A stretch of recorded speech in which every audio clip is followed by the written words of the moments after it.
the delay. We're trying to get you the latest and greatest as all of our departments were reporting back in with the effects of the storm overnight. So I've got you the hot off the press up to the second list of what we know in terms of damage. Again, our public safety teams and public safety and public works, we're continuing to monitor the effects. You see, it's obviously you can see the wind blowing outside. We expect those wind gusts to decrease throughout the day, obviously with some chances of thunderstorms. We've had our teams out all morning checking on all of the city assets, and let me rattle down the reports that we've got of some of the minor issues. We have flooding on South DeVillers Street, obviously ultimately the lowest point in our city from an elevation standpoint. So we have that road closed, the block from Main to Government. The existing dock and boat ramp at Sanders Beach Boardwalk and Seawall do have some damage. If you recall, we've already fenced off that area for the $1.5 million revitalization project that's been in the works for quite a while. It was under construction, but both of those have damage, but the area is already closed to the public.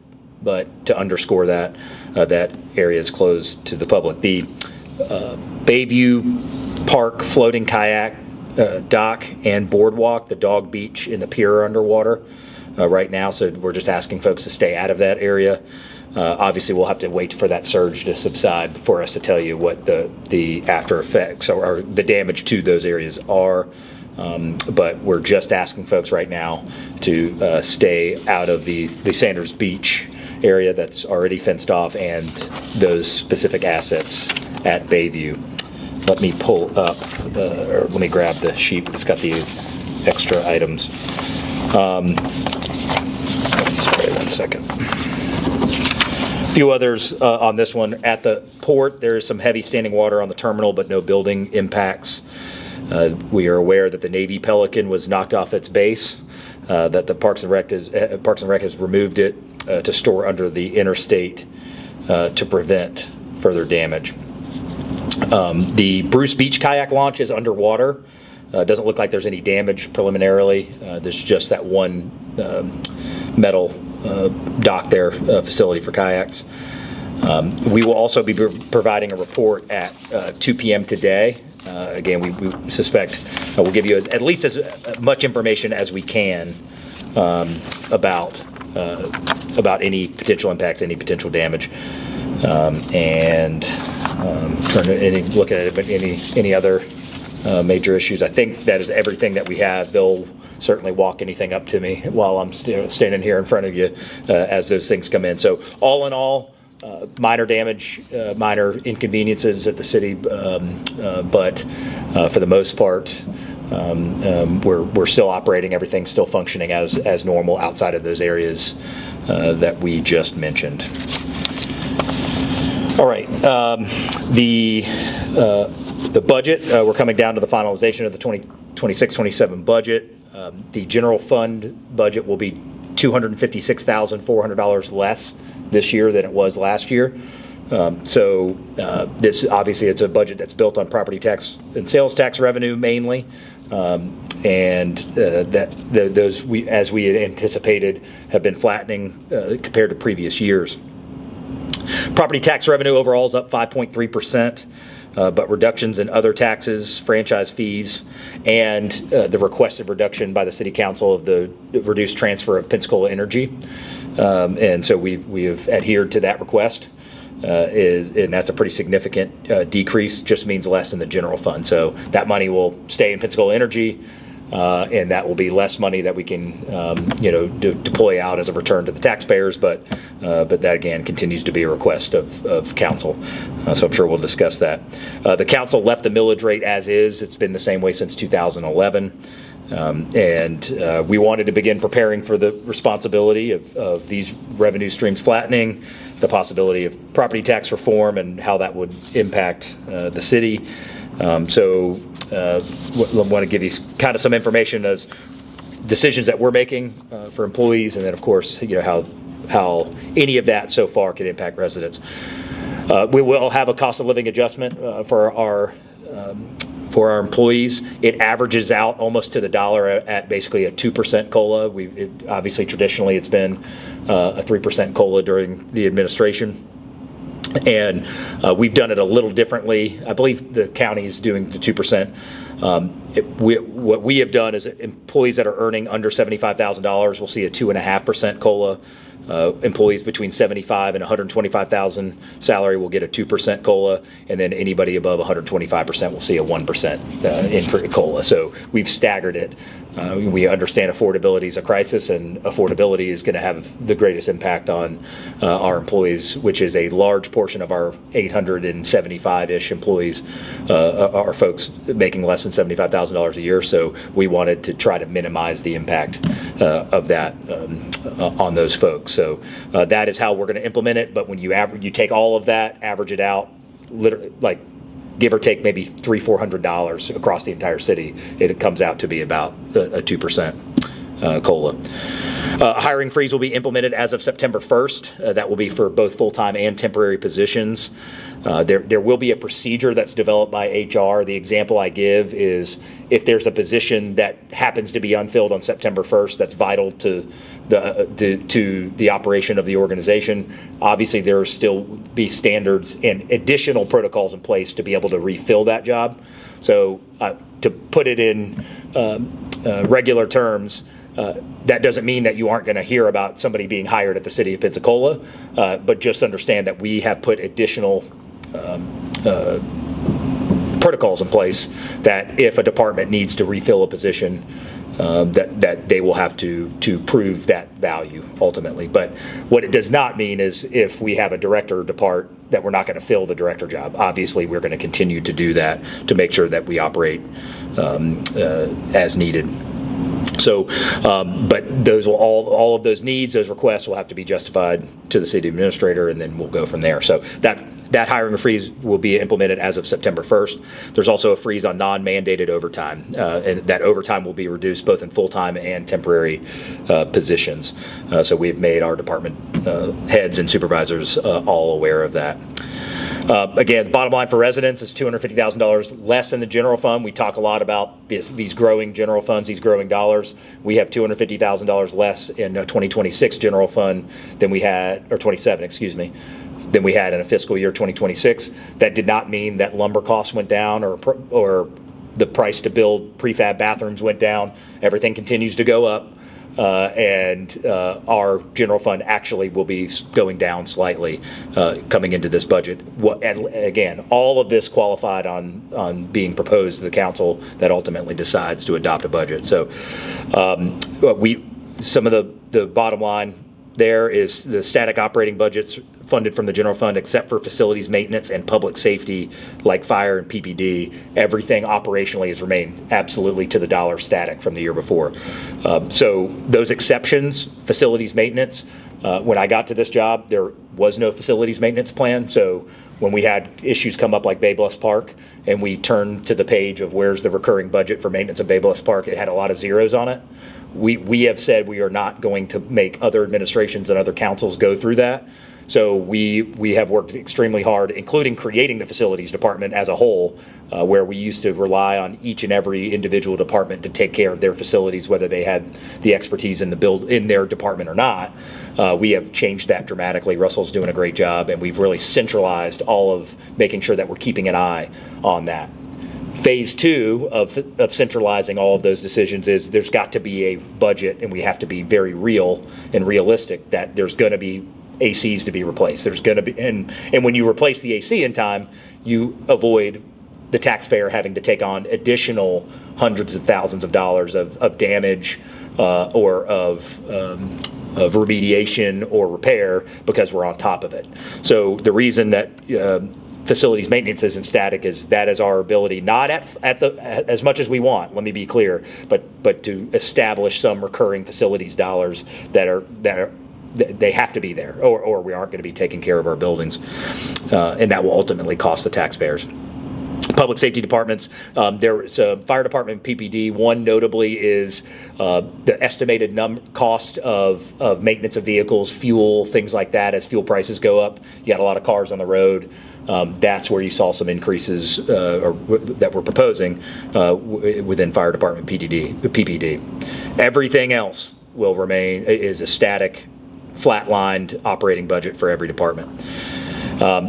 More detail here. PPD is $200,000 more for fuel and repairs to vehicles that, by the way, we're already funding, but we were having to scramble and make that up because it was coming in over over budget. So we have to face that reality.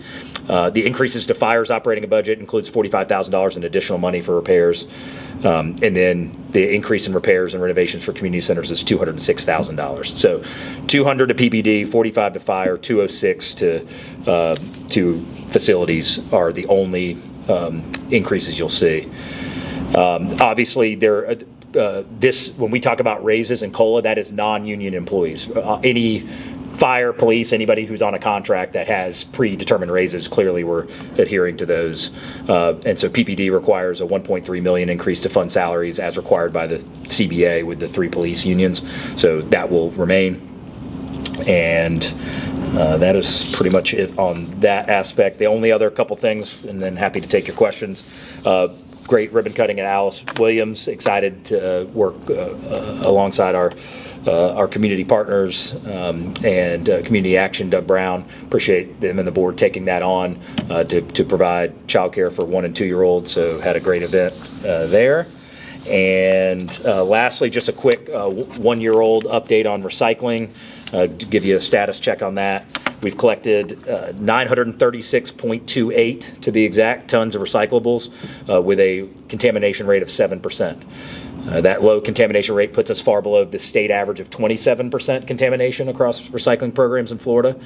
And the national average, according to the Recycling Partnership, is between 17 and 25. So our citizens are doing an awesome job of making sure that what they put in their recycling can is recyclable. So we are literally less than half of the national average, maybe even down to a third of the contamination that you're seeing across the country.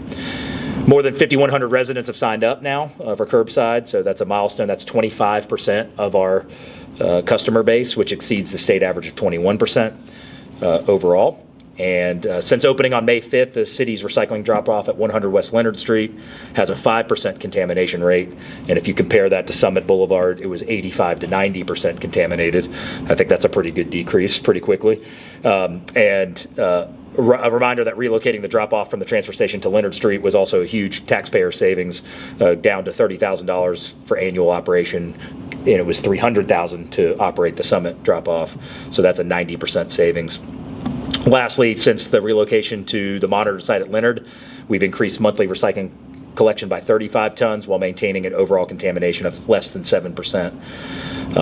The significant improvement means more recyclables, and my favorite note in here, which is we've received 0 mattresses, bedroom sets, pallets, kitchen and dining room tables since the move. So that's maybe my favorite contamination stat of all. 0 mattresses, 0 bedroom sets so far now that we've moved it over to Leonard Street. Summit had a decorated history of furniture collection over the years. Lastly, this is the Mayor's Neighborhood Cleanup this Saturday. It's in the northern part of Districts 1 and 2, north part of the city. Make sure you place those items curbside by 7 a.m. And that is this Saturday, July 25th. So you should get a mailer, and it's on our website if you're not sure if your house is in it. That is everything I got, and happy to take y'all's questions. Mayor, you mentioned before that there's the draft of the curfew ordinance. Yes. Give us some details of what will be in that ordinance. Yes. So obviously, still to work through.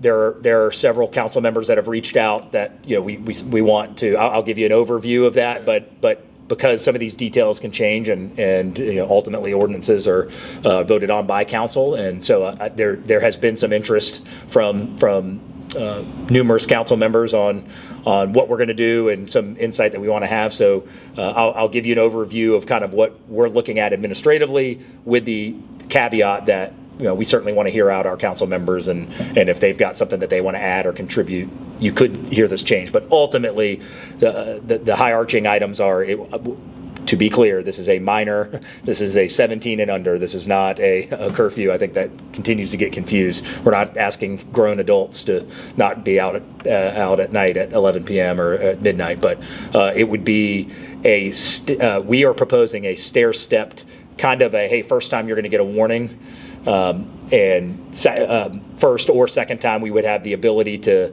take you to the local PPD and be able to call your parents, that type of concept. But then we would have second would be a civil citation, and then an increased civil citation. So obviously, to put in normal terms, the goal here is that it's not to catch somebody walking out of the movie theater at 11:01 p.m. This is the ability that if we start to see that minors unaccompanied by adults are out in the city causing an issue that is impacting public safety, that it gives the avenue for our first responders and our police department to be able to address it. So there's also going to be language in there as of now, language proposed in there on what the potential ramifications and consequences are of the parents. And again, downtown is not your babysitter. Our city is not your babysitter. And so there is some parent accountability when minors are unaccompanied. Same thing. There'd be warnings and things like that, and we're not trying to be unreasonable by any means, but I think the current standard without one is unreasonable. It's unreasonable expectation of public safety, and I don't think it's reasonable that the streets of the city be determined as the babysitter for the night for unaccompanied minors. I won't try to give every bullet point qualifier other than the ones I can remember, like obviously the rules change. It's if you're with somebody 21 and up, you're fine. If you're going to and from work, you're fine. If you're commuting, they're not going to pull you over in a vehicle going home. If you're on, private property with, at a neighbor's house, and you're hanging out. So I don't want to try to recite all of those, but there are many qualifiers to this that do not make it that you're going to catch a kid outside the movie theater at 11:01 p.m. Right. Two follow-ups. One is it citywide? And then the second is, when do you expect to have this before the council?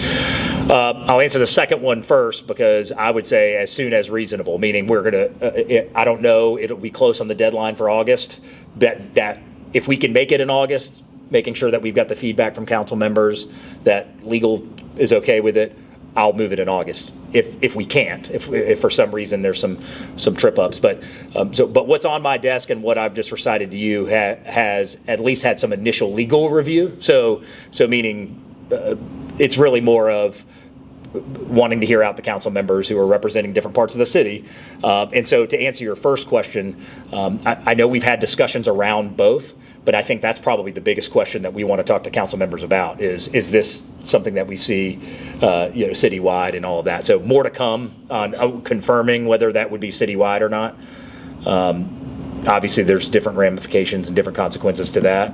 And I'd have to clarify with the legal department, can you have, legally speaking, can you have it only in some designated area versus not? So more to come on the first part. But the second part is, as soon as we can get it, it will be August, and I would imagine at this point, considering I'm looking at a draft already, I would think September would be the latest that it would be on there. All right. Thank you. Yep. Mayor, to follow up on that, is there, the way you just phrased that answer, are you getting pushback from council members about making it citywide, or is there a specific issue with making it citywide? No, what I'm saying is I want to hear from the city council members, meaning all that's transpired in the last 48 hours is I have seen the first legally approved draft of what the administration wants to put together.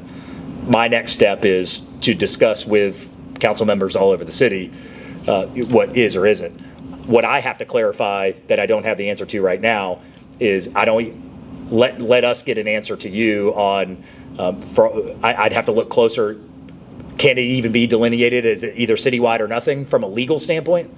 That's question one. So I've got to look into that. But question two, let's go down the speculation that you have the choice, that it could be in a certain corridor or it could be citywide. If that is the case, then that to me is the number one question that I'm going to have for the inquiring council members, is to say, What are your feelings on that? Is that do we feel like you're the ones representing these neighborhoods and in these areas of the city? Is it something you feel like is needed there, or do you feel like it's not? But hopefully I'm trying to bring some clarity to a gray issue at this point because it's not complete. But if we may come back next week and say it's either citywide or nothing. So it's from a legal standpoint. So let me figure that out. Truly, I haven't even had a follow up with legal other than it was sitting on my desk and I've read it. So I'll have to get some clarity on if you can delineate between those two or not. I guess in its current form, though, in the draft as it stands today is a citywide? Yeah, right. I mean, meaning what I can tell you is the draft that I looked at doesn't have between this street and this street or anything like that. I think what we're tackling the big issue, which is what are the ages, what are the times. I can tell you too, Rick, I should add, the times proposed administratively will be the same as the ones in the state statute, which is the 11 p.m. during the week and 12:01 a.m. on the weekends. That will be, and 17 and under. Mayor, Parks and Recreation has begun their enrollment for the after-school services for the coming year, and it appears to be expanded.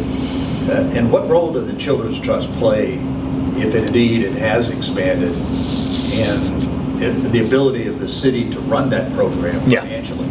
Yeah, so, I can't speak to any expansion. I can speak to the second part, which obviously the funding from ECT on that is vital. I mean, it's a significant portion of what we do. And I think sometimes, certainly in defense of all the effort that we have in our Parks and Rec department, it gets confused as saying, well, hey, that's already a city service.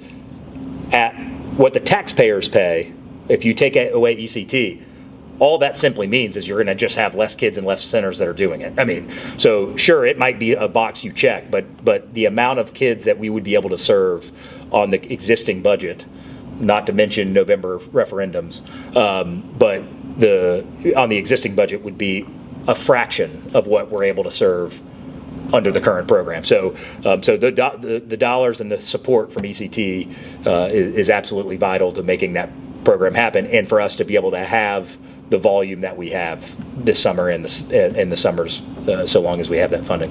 We'll get an update on Malcolm Yonge project over there. It seems like affordability now has become a bipartisan talking point. Yeah. I was listening to the delegation in Washington this morning talking about affordability in their state, and so the Malcolm Yonge is built on that premise, right? Sure, absolutely, yeah. I know we're getting down close. I don't have the exact dates in front of me. We got briefed maybe a few weeks ago, but everything is full steam ahead for is it the 8 or 9 units? It's either one of those two, 8 or 9. I can get you the exact number, but obviously it's a conveyance of the property to the land trust. So all of those things we've reported on. I know there's been some renderings now that have come out. They look great, and so everything's full steam ahead to get those 8 or 9 permanently affordable units there. But my position is, for affordability, I would say how things have evolved is when I started 4 years ago, I think lots of the conversation was around specific housing. I think that has now evolved to housing being the anchor issue amongst affordability as a whole. The price of food, the price of getting food on the table, having a high-paying job, all of those other things. So I think it hasn't changed the need for housing. I just think that the conversation is opening to, it's more than just finding that place to lay your head, which is the most vital, but now we're just talking about affordability issues, as a whole. And I can't speak for two political parties in Washington, but I can tell you from my perspective, it's pretty clear and pretty bipartisan that that's what we have to do, and that is the spirit of why we're doing projects like Bird On. That's at the local government level. I would love to control the price of the groceries at Publix. I don't, and we can't. But if we can get somebody out of a $35,000 a year job and into a $60,000 a year job, that's how I think local governments can participate and help in that. And so we're aware of that, and we're hoping that if we can rise the tide and allow our Pensacolians to have better job prospects, better job opportunity, then that's how we can help at the local level attack some of the other affordability issues outside of housing. Mayor, on the recycling, you talked about, you should have 5,100 customers? Yeah, more than 50, yeah, a little over 5,100, yep. Is that, I know when it rolled out last year, you were, I think, looking for about that amount to, I guess, say the program, is the program sustainable at that amount? Yeah, I mean, listen, when we looked at the initial prospects of how do we balance the financial need, it was always going to be, it's a new thing, so it was always going to be, you're going to have some version of, let's see how this goes. So we looked at different models from what if 15% sign up, what if 20, what if 25, what if 30, what if 35, and so we tried to be conservative and reasonable about when you have to come retrade rates and have to have that big conversation with the community, that we try to be as accurate as possible. If you remember, we surveyed it 2 different times, and we said, hey, if it's going to be $8 more a month, would you pay for it? Now, in both surveys, 50% of the city paid for it. I would actually argue that, I'd have to go look at my old emails, but I would argue this is almost spot on of what we hoped for, because we said, well, without somebody having to actually start paying it, if you just say, do you want to pay $8 more for recycling, that if half the city said yes, then we would think half of that would actually go through the whole entire process. So, so from that perspective, combined with the fact that long existing recycling programs that exist in the state of Florida average 21%, then I feel like that's a pretty good success story to say that in 1 year we're already at 25% participation, where that national average isn't for recycling programs that are only 1 year old. That's for the long existence of them. So again, I think change always causes bumps in the road and anxiety and changes in rate, and it's certainly changes in procedure for our sanitation department. Lots of change went into making that happen, but the facts are it's 93% clean, and it was 50% clean before. And the facts are, as of this point, we certainly our financial projections were on target with what we thought. So there's nothing sitting on my desk of saying that we're significantly behind in this or that we're going to have to make some rushed adjustment to the budget or something, and that kind of thing. So I would say 93% clean, 25% participation is a pretty good success story in 1 year. And then another question on the hiring freezes, and yeah. I guess, how many open positions does the city have right now? And if they're not filled by September 1st, are you looking at eliminating them from the budget? We'll follow up with, I don't want to misquote the exact numbers. Obviously, the first thing we do, most businesses, private businesses, most governments do, is we look at vacated positions, ones that have been vacant for more than a year, for example.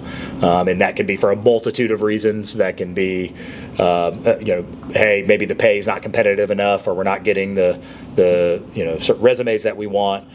So we immediately look at those. So that's in every budget that we do a thorough examination of.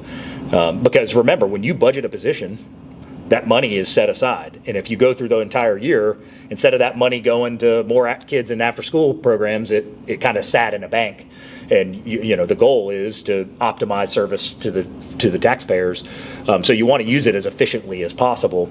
And so we go through that practice every time, every single budget that I've been a part of, as we look at, here's our report of vacancies. So that's why I know we have it down to the number to your question. We've got it available. Here are the number of vacancies. Here's how long they've been vacant, and of course we start with that. So yes, all I can tell you without trying to misquote an exact number, which we'll get you, that we have made some decisions to eliminate some vacant positions, certainly ones that have been vacant for a longer time. So that's already that's not. That was a practice that's already taken place within the budget process. Yeah. Well, I was asking because putting the hiring freeze in place on September 1st, you'll have a whole nother month and I think of the final budget hearing to make an adjustment to the budget. So I didn't know if you were going to make a change in that month timeframe you have? No, I mean, the goal is to walk into the workshop with council with a balanced budget and one that we can get behind. I think there's going to be lots of good discussion on the, I think CRA budget's is tomorrow, right? So what does CRA fund geographically versus what the general fund funds? I think that those are what LOST funds. I mean, there's some items that have been funded by the general fund that are being proposed to be moved to LOST merely because we've got to. Those are decisions that we roll out to the council and see how they feel about them. And so there's precedent where the county has used LOST on dollars for years and years and years, and for whatever reason we haven't used LOST and we use general fund. So we're proposing some of those things, and but that's the weeds into the weeds of how we want to walk out with a budget that we're good with. And it's at the end of the day, it's the council's budget to adopt. So we aren't adjusting anything.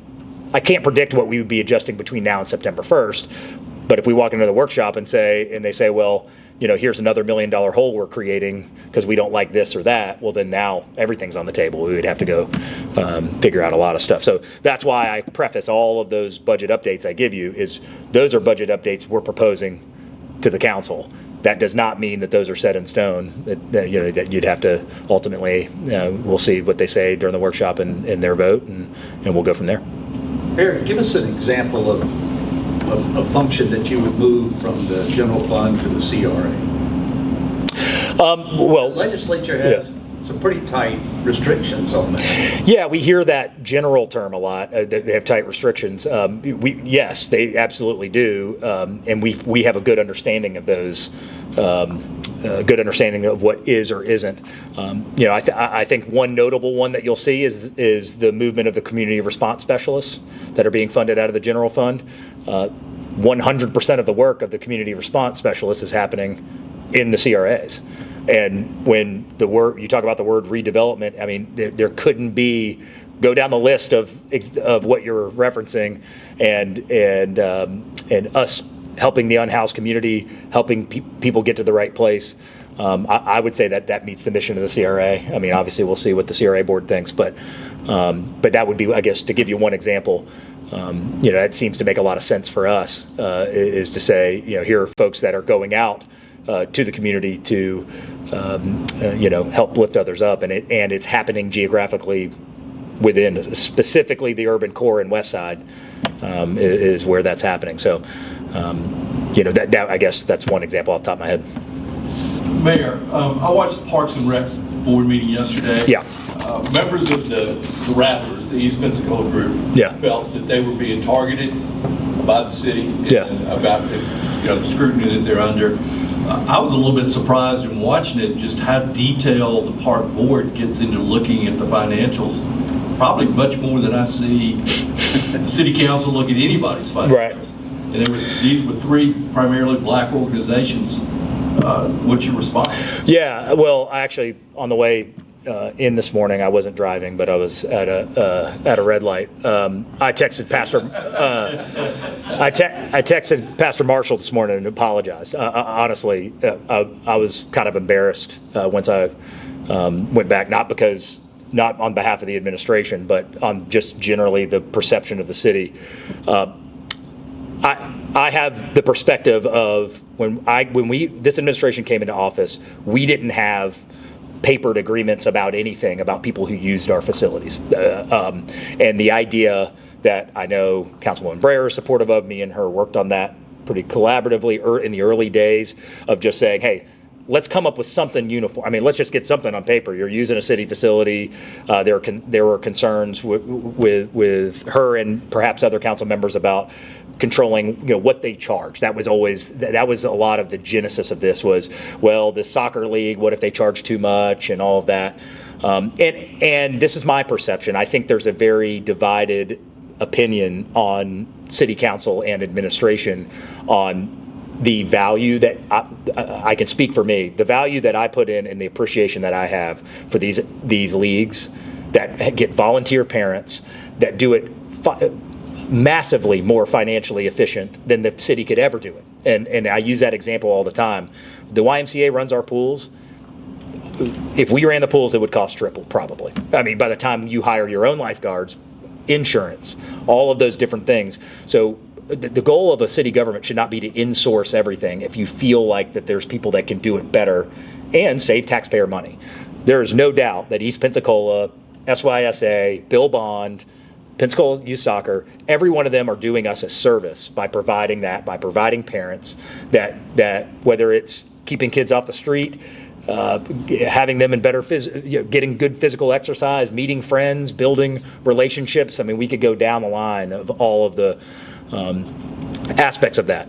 At some point, it took a turn where now we're asking for 990s, all of that. I can certainly tell you, other than if we felt like there was a problem or someone was saying, maybe that started with, hey, you're going to pay X dollars per kid, which is just a fraction of what it takes to upkeep the field. But maybe it was the participation that then started down this road of, well, then we want to be able to see 990s. So if you say you can't pay or you can't afford it, there's some proof that you can't afford it. It's now taken on, specifically with Councilman Bear, the life of its own, that we're going to take leagues that literally owe the city like $1,800, $2,000 total. How much staff labor time did we spend in the city council meeting? Just add up the council members, city administrator, the clerk. We spent more money, taxpayer money, arguing and trying to attack a league that was being run than they actually owe. And where does it end? Should we be getting 990s if you do a wedding at Sanders Beach? I mean, some people pay more than the leagues owe for using that. Should we verify that they can't afford to pay more? And hey, your wedding's now more expensive because we've reviewed your 990. And to me, what are we trying to accomplish? And I would ask the question, if I had been there, what I would have asked Councilman Bear is, what does success look like? Should the league not have any money? Because Councilwoman Breyer criticized SYSA for asking how much money they had. So it's weird. Do they have too much money, or should they not have any money? What does the success of a 990 look like as it pertains to the financial health of an organization? It was born in spirit of saying, what can you afford or what can you not afford? It's now been somehow weaponized into us grilling leagues that are only doing the city a service. And so that's why I'm embarrassed about it. And so I apologize, not because we were the ones that said it, but that's certainly from an administrative standpoint not our position. We should be certainly thanking these leagues for doing what they do, and we should not be grilling them and criticizing them over $2,000 and $1,500 items when they're out. Could you imagine what's the dollar value that you put on education, youth enrichment, safety? I mean, what's the dollar value that these leagues provide? And the city government and the taxpayer doesn't have to do anything other than cut the grass. That's all we've got to do right now, and we're sitting here picking on these leagues is embarrasswe. So anyway, not that I have a spirited opinion about it, but I certainly hope that we can look at this as a city from the posture of partnership, not from this newfound posture of grilling and somebody's up to no good. I think there's a lot of people that are wanting to do a lot of good in these leagues and do a lot of good in these leagues, and we need to treat it that way. Anything else? All right, thanks guys.